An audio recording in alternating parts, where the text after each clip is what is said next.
Induksi elektromagnetik. Induksi elektromagnetik merupakan peristiwa munculnya gerak-gerak listrik atau GGL di dalam suatu kumparan atau konduktor.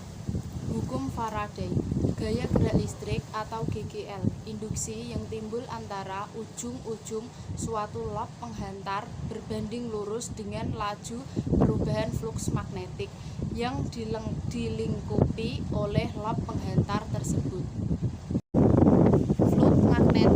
Flux magnetik adalah banyaknya garis gaya magnet yang menembus suatu luasan tertentu yang dirumuskan sebagai berikut. Potensi GGL induksi. Gaya gerak listrik induksi merupakan terjadinya gaya gerak listrik di dalam kumparan pada suatu medan magnetik di mana kuat medannya berubah-ubah setiap waktu. GGL induksi terjadi karena perubahan fluks magnetik yang dilengkapi oleh suatu lob kawan. Rumus GGL induksi sudah ada gambar sebagai berikut. Keterangan E sama dengan GGL induksi atau volt, N jumlah lilitan, delta O per delta T sama dengan laju perubahan fluks magnetik. B. Hukum Lenz. Hukum Lenz, GGL induksi selalu membangkitkan arus yang medan magnetiknya berlawanan dengan sumber perubahan fluks magnetik. C. Induktor dan induktansi.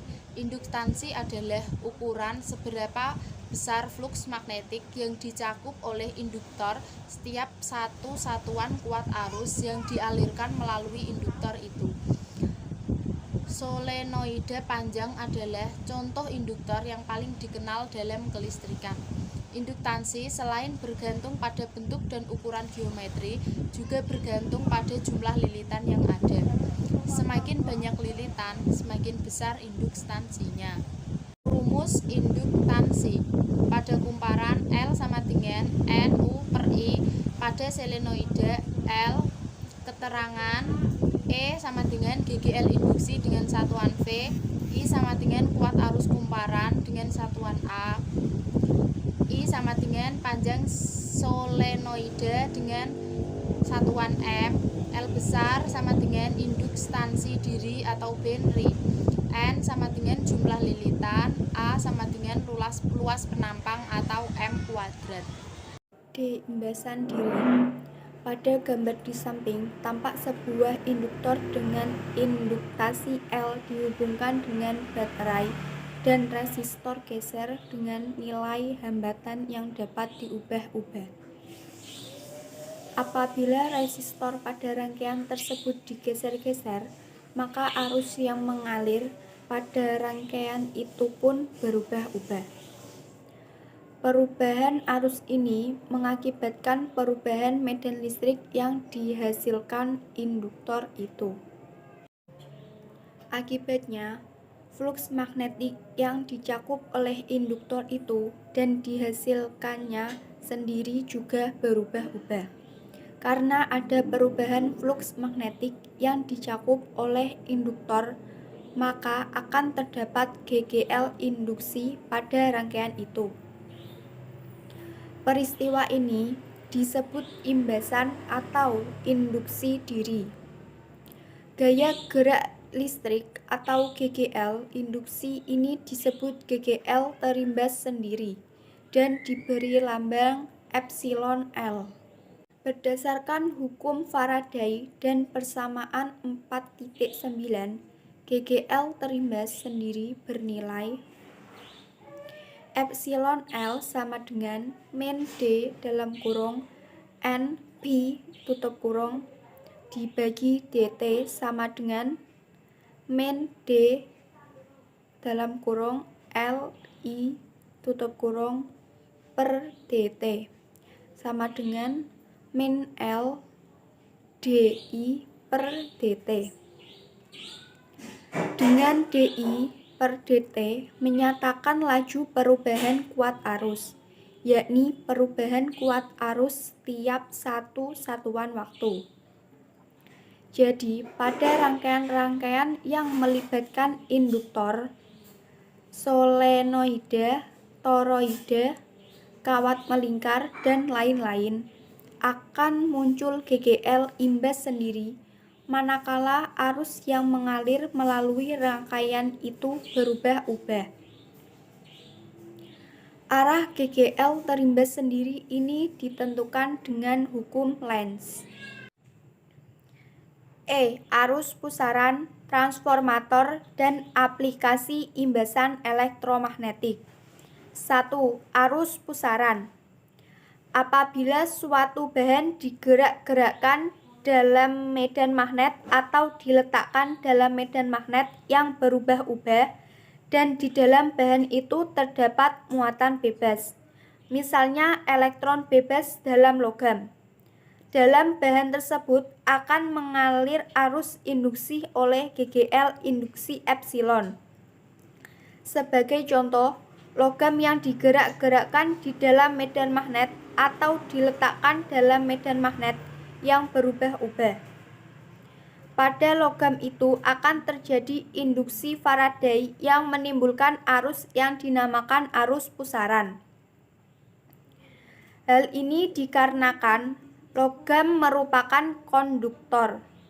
Arus pusaran ini dapat memberikan manfaat atau menguntungkan, tetapi dapat juga merugikan. Arus pusaran yang menguntungkan dapat digunakan pada alat-alat seperti tungku induksi dan rem magnetik. Sementara arus pusaran yang merugikan adalah arus pusaran yang timbul pada transformator atau motor listrik. 2. Transformator. Transformator atau trafo merupakan alat yang digunakan untuk mengubah nilai tegangan bolak-balik yang diperlukan dalam suatu rangkaian listrik. Berlaku persamaan sebagai berikut. Trafo ideal. Vp per Vs sama dengan Np per Ns sama dengan Is per Ip. Trafo tidak ideal. Eta Vp per Vp sama dengan eta Np per Ns sama dengan Is per Ip. Efisiensi trafo. Eta sama dengan PS per PP kali 100%. Keterangan. Vp tegangan primer volt. Vs tegangan sekunder volt. Np lilitan primer. Ns lilitan sekunder. Ip arus pada kumparan primer ampere. Is arus pada kumparan sekunder ampere. Eta efisiensi transformator persen. PS daya kumparan sekunder watt. PP daya kumparan primer watt. Trafo dibedakan menjadi dua, yaitu 1. Trafo step up. Trafo yang berfungsi menaikkan tegangan bolak-balik suatu sekunder. Tegangan primer lebih kecil dari tegangan sekunder. Lilitan primer lebih kecil dari lilitan sekunder, dan arus primer lebih besar dari arus sekunder. 2. Trafo step down. Trafo yang berfungsi menurunkan tegangan bolak-balik suatu sumber. Tegangan primer lebih besar dari tegangan sekunder. Lilitan primer lebih besar dari lilitan sekunder, dan arus primer lebih kecil dari arus sekunder. 3. Aplikasi induksi elektromagnetik pada sistem pengeras suara. Prinsip kerja yang digunakan dalam komponen-komponen sound system yang menggunakan prinsip-prinsip induksi elektromagnetik adalah mikrofon atau tape recorder. Keluaran dari setiap komponen dihubungkan ke pengeras suara yang memperkuat sinyal dan mengirimkan ke loudspeaker sehingga bunyi dapat didengar. Selain itu, dapat juga menghubungkan langsung sinyal dari mikrofon ke tape recorder untuk direkam. Soal nomor 1. Perhatikan faktor-faktor berikut ini. 1. Jumlah lilitan kumparan. 2. Frekuensi sudut putar. 3. Hambatan luar. Yang mempengaruhi besar GGL induksi kumparan ditunjukkan oleh nomor A. 1 dan 3, B. 1 dan 2, C. 2 saja, D. 2 dan 3, E. 3 saja. Soal nomor 2. Kawat sepanjang L digerakkan dalam medan magnet homogen B dengan kecepatan V sehingga menghasilkan induksi sebesar epsilon. Jika kecepatan V dibuat setengah kali semula, medan magnet B dijadikan 2 kali semula, maka GGL induksi yang dihasilkan sekarang adalah A. 0,5 epsilon, B. 1,0 epsilon, C. 1,5 epsilon, D. 2,0 epsilon, E. 2,5 epsilon. Soal nomor 3. Induksi elektromagnetik adalah A. Gejala timbulnya gaya gerak listrik dalam suatu penghentar akibat adanya perubahan fluks magnetik. B. Gejala perubahan fluks medan magnet akibat perubahan arus listrik. C. Gejala terjadinya arus listrik akibat adanya perbedaan potensial pada ujung-ujung kumparan. D. Gejala munculnya beda potensial pada suatu penghentar karena perubahan arus listrik dalam kumparan. E. Gejala timbulnya gaya gerak listrik akibat adanya perubahan arus listrik. Soal nomor 4. Sebuah kumparan yang menembus medan magnet homogen secara tegak lurus sehingga terjadi GGL induksi. Jika kumparan diganti dengan kumparan lain yang mempunyai lilitan 2 kali jumlah lilitan kumparan semula dan laju perubahan fluksnya tetap, maka perbandingan GGL induksi mula-mula dan akhir adalah A. 1:1, B. 1:2, C. 2:1, D. 3:1, E. 3:2. Soal nomor 5. Perhatikan kegiatan berikut. 1. Jarak antar lilitan lebih rapat. 2. Diameter kawat pembesar. 3. Medan magnet diperkuat. 4. Gerak magnet dipercepat. Untuk memperbesar GGL induksi dapat dilakukan sesuai kegiatan nomor A. 1 dan 2, B. 1 dan 3, C. 2 dan 3, D. 3 dan 4, E. 4 dan 1. Soal nomor 6. Generator menggunakan kumparan N lilitan dengan luas penampang A meter persegi diletakkan pada magnet dengan kekuatan BT diputar dengan frekuensi sudut agar GGL yang dihasilkan menjadi 4 kali lebih besar.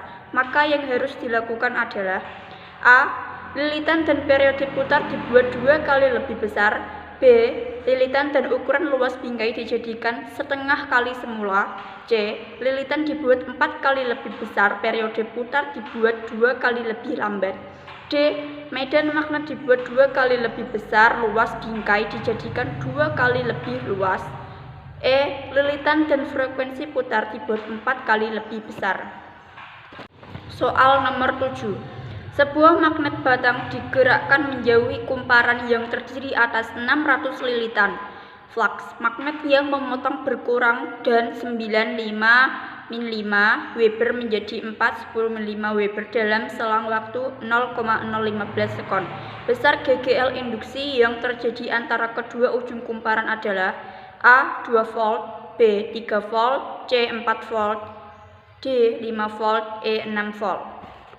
Soal nomor 8. GGL pada ujung-ujung kumparan terjadi jika pada kumparan A. terdapat medan magnet yang kuat, B. terdapat sejumlah garis gaya magnet yang tetap, C. berada di sekitar medan magnet yang kuat, D. terjadi perubahan jumlah garis gaya magnet, E. berada di sekitar medan. Soal nomor 9. Tongkat konduktor yang panjangnya 2 meter berputar dengan kecepatan sudut tetap sebesar 10 rad per sekon di dalam daerah bermedan magnet homogennya B sama dengan 0,1 T. Sumbu putaran tersebut melalui jalan satu ujung tongkat dan sejajar arahnya dengan arah garis-garis medan magnet. GGL yang terinduksi antara ujung-ujung tongkat adalah A. 0,5 volt, B. 1,0 volt, C. 1,5 volt, D. 2,0 volt, E. 2,5 volt. Soal nomor 10. Kawat tertutup berbentuk persegi dengan luas 0,02 meter persegi diletakkan pada bidang datar. Medan magnet homogen diberikan pada bidang tersebut dengan arah menembus ke dalam bidang secara tegak lurus menjadi pembaca. Medan magnet tersebut diturunkan dengan laju tetap 2 kali 10 4 T per sekon. Jika hambatan kawat yang digunakan 0,02 ohm, maka besar dan arah arus induksi yang timbul adalah A. 1 kali 10 min 5 A berlawanan arah jarum jam, B. 1 kali 10 pangkat min 5 A searah jarum jam, C. 1,5 kali 10 pangkat min 5 A berlawanan arah jarum jam, D. 2 kali 10 pangkat min 5 A berlawanan arah jarum jam, E. 2 kali 10 pangkat min 5 A searah jarum jam.